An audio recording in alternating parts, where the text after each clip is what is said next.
Can we push continue? Yeah.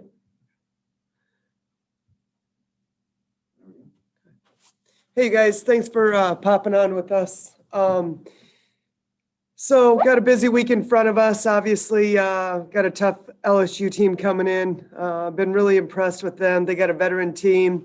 And in years past, we've really struggled with their pressure, and that still continues to be a point of emphasis for us. So we got some work to do the next couple of days as we prep for LSU. But obviously, coming off a big win at Ole Miss, they're a much improved team, and they had size, quickness, athleticism, and I just thought our kids really played well on the road. Winning's hard. Winning in the SEC on the road is really, really hard, and so that obviously was a big one for us. Go ahead and get your hands up, guys, whenever you're ready. Looks like first questions. Let's see if they're or not. Yeah, Colin O'Brien. Go ahead, Colin. Hey, Coach, what's the difference you've seen in this LSU team now that conference play started? They struggled in the non-con a little bit, and then they really seem to have turned a corner here, even though it looks like they've had all the same – everyone's been playing that's been wanting to play for them. They haven't had any COVID holdouts or anything.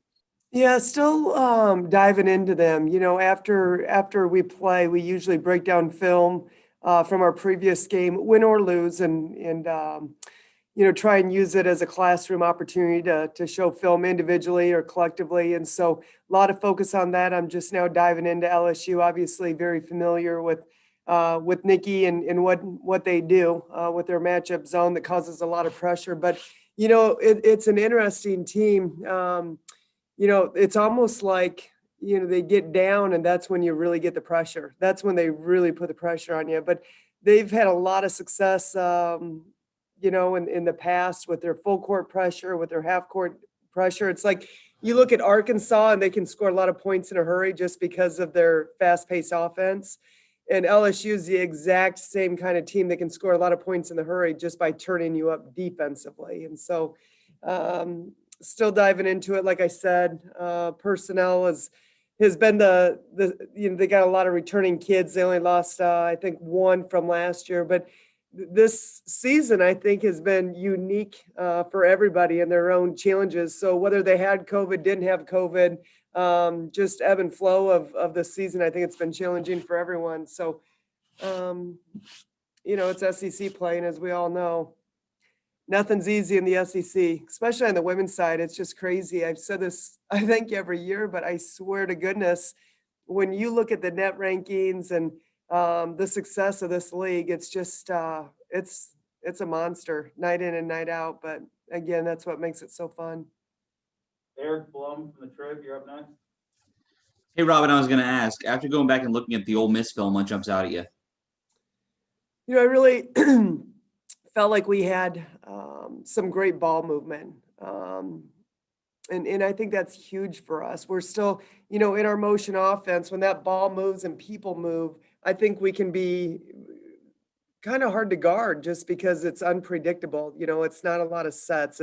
It's freedom of movement. It's when we get stagnant on offense that, you know, creates problems for us. But I really felt like that's probably the best ball movement we've had. You know, I thought we did a good job of playing downhill. You know, areas to improve on, obviously.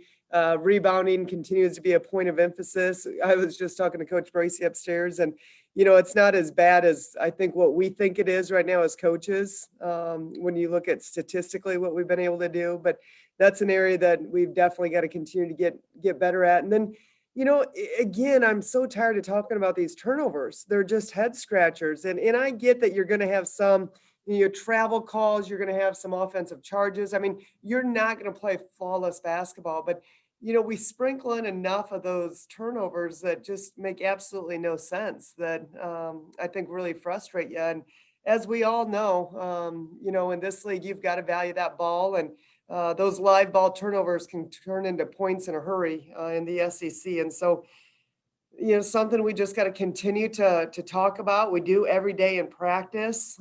We've tried to do different things in regards to, you know, create an awareness about that. But as we continue to go in this league schedule, we have got to do a better job taking care of the ball. Andrew Kaufman, go ahead, Andrew. Hey, Coach. I know you said just because of the lack of practice time with COVID, the team, it's taken a while to kind of get the continuity of all these new players meshing together. But do you feel like what you saw in the Ole Miss game, was the best you guys have been? And where do you think, I guess, what's the state of the continuity of everyone playing together, I guess? I definitely, I definitely feel like we continue to grow up a little bit, just understand each other better. I think they're getting more comfortable with each other.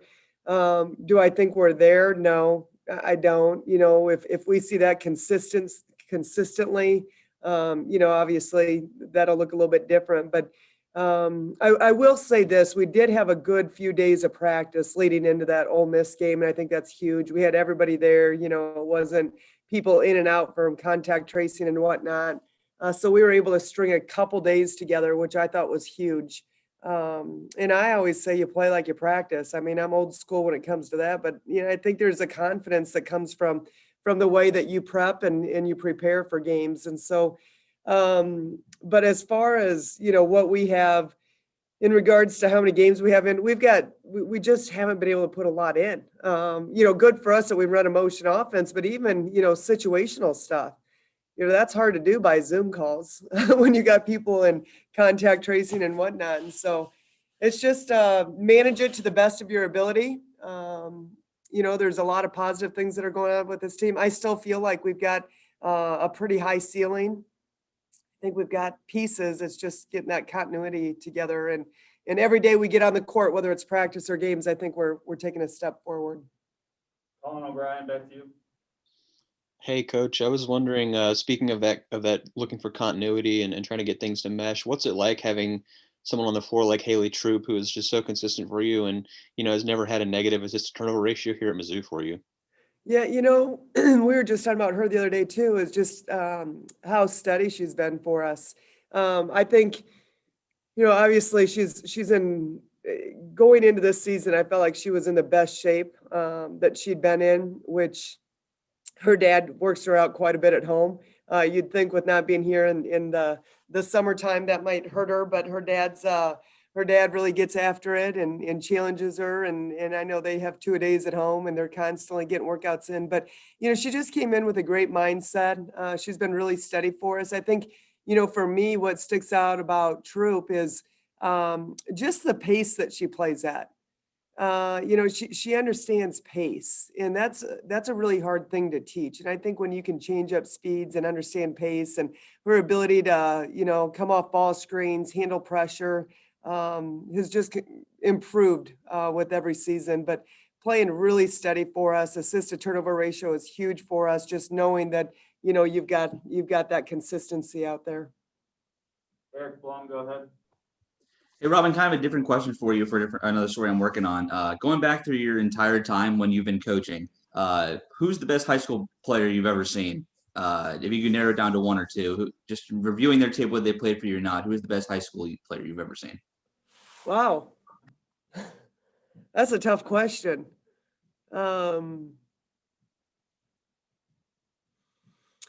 Obviously there's a lot of talented players. I don't really like to talk about any of them except the ones that came to play for me. But I'm going to say this. I'm going to skirt the question. I'm going to say this. It's really fun to see the growth in women's basketball and how far it's come. Whether it's the speed of the game, the physicality of the game, it's the skill development. Kids are starting at a younger age. The game has really evolved over the years, and I don't want to age myself. I really don't, because everything else takes care of aging me. I don't need to do it myself. But I grew up in Iowa, and we played 6-on-6 basketball up through my sophomore year in high school. Which, if I told my players this right now, they probably wouldn't even know what 6-on-6 basketball was. But you guys probably don't even know what 6-on-6 was. But it's fun to see how much the game's evolved.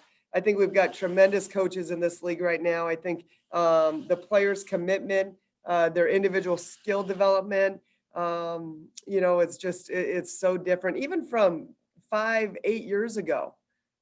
So it's definitely fun to be a part of. How's that for skirting the question? Fair enough.